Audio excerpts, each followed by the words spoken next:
یا الہی بخش دے سید کو روز حشر تو۔ ناپاکی میں آیت الکرسی پڑھنے کے تعلق سے کافی سوال یہ آتا ہے میل پہ، تو بہت بار اس کا جواب دیا ہے، خاص طور سے خواتین کو،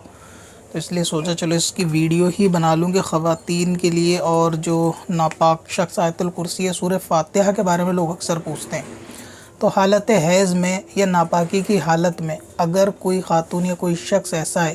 کہ جو آیت الکرسی پڑھتا ہے، یعنی اس کی روٹین میں ہے، اس کے وظائف میں ہے، رات کو پڑھ کے سونا یا نمازوں کے بعد یا کسی خاص موقع پر وہ پڑھتا ہے، اسی طرح سورہ فاتحہ کا اگر کوئی وظیفہ کرتا ہے،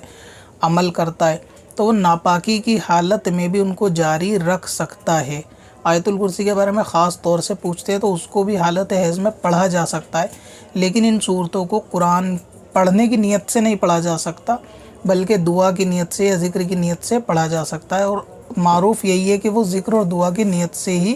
لوگ پڑھتے ہیں۔ مثال کے طور پہ ناپاکی کی حالت میں بھی لوگ سبحان اللہ، ماشاء اللہ جیسے الفاظ کہتے ہیں، حالانکہ یہ بھی قرآن پاک کے اندر ہیں، آیتوں کے اندر، لیکن پھر بھی ان کو کہتے وقت کسی بھی شخص کا قرآن پڑھنے جیسا نظریہ نہیں ہوتا،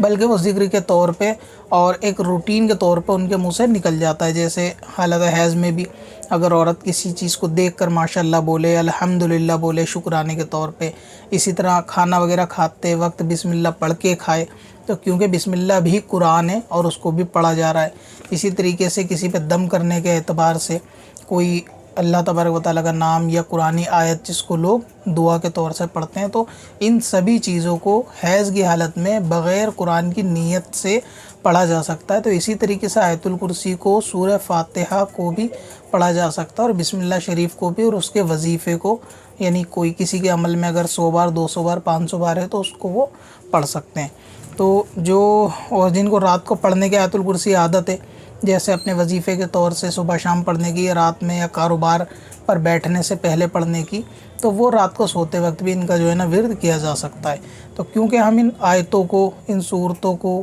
یا ان الفاظوں کو ایک ذکر کے طور پہ بولتے ہیں، قرآن پاک کی نیت سے نہیں پڑھتے، تو اسی لیے ان کو جو ہے وہ ناپاکی میں بھی پڑھنے کی اجازت ہے۔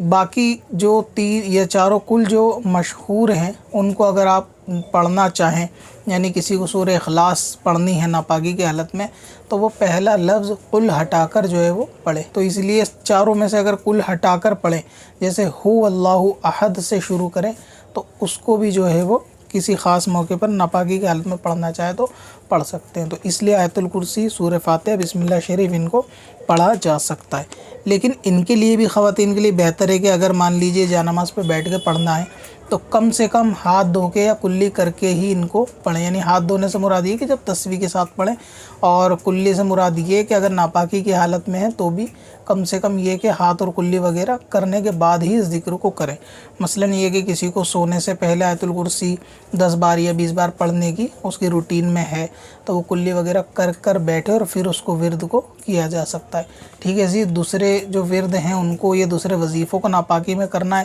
تو کم از کم کلی کر لیں، ہاتھ دھو لیں، اس کے بعد ان کو کر لیں تو بہتر ہے ناپاکی کی حالت میں۔ باقی قرآن پاک نہیں پڑھ سکتے، اور 4 کل کا بھی میں نے بتا دیا کہ ان میں سے لفظ کل ہٹا کر پڑھ سکتے ہیں، کل کے ساتھ ان کو پڑھنا درست نہیں۔ کب سے اپنی خطاؤں کا شمارا جائے گا۔ اب اپنی ضرورت کے لیے آسان وظیفہ تلاش کرنا ہوا اور بھی آسان۔ وزٹ کریں wazifa.sbswarsi.com پر اور اپنی دین و دنیا کی بھلائی کے لیے پائیں ڈھیروں آسان وظیفے۔